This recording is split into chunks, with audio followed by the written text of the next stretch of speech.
আচ্ছা, জীবনে কখনো কোনো মৃত ব্যক্তিকে গোসল করিয়েছেন? যদি কখনো সুযোগ হয় তাহলে সেই মৃত ব্যক্তিকে গোসল করাবেন। তখন খুব কাছ থেকে দেখবেন মৃত মানুষের দেহটা কতটা অসহায় লাগে, মৃত্যুর পরে মানুষের দেহ কতটা ভয়ের কারণ হয়ে দাঁড়ায়।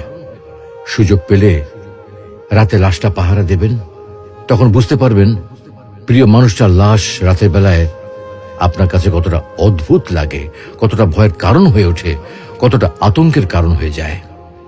সুযোগ পেলে মৃত ব্যক্তির শরীরে একটু হাত লাগিয়ে কিছুক্ষণ তার স্পর্শ নেবেন।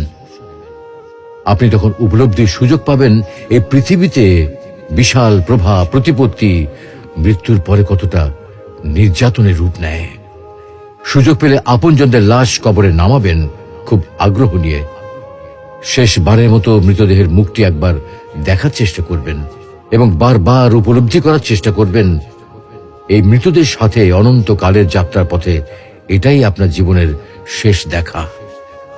সুযোগ পেলে মাঝে মধ্যে কবরস্থানে গিয়ে নীরবে কিছুক্ষণ দাঁড়াবেন। এরপর মনে মনে চিন্তা করবেন জীবনের লাভ ক্ষতির হিসাব। এই মৃত মানুষগুলো এই পৃথিবীতে কি করে গেছেন, কাদের রেখে গেছেন।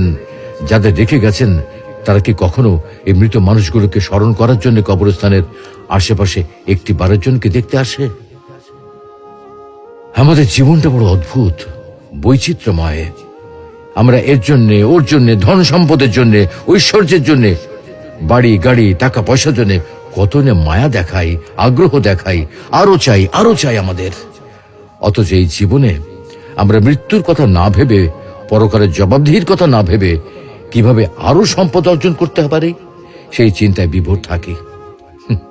হায় রে জীবন, এখনো সময় আছে, ফিরে আসুন মহান রবের দিকে।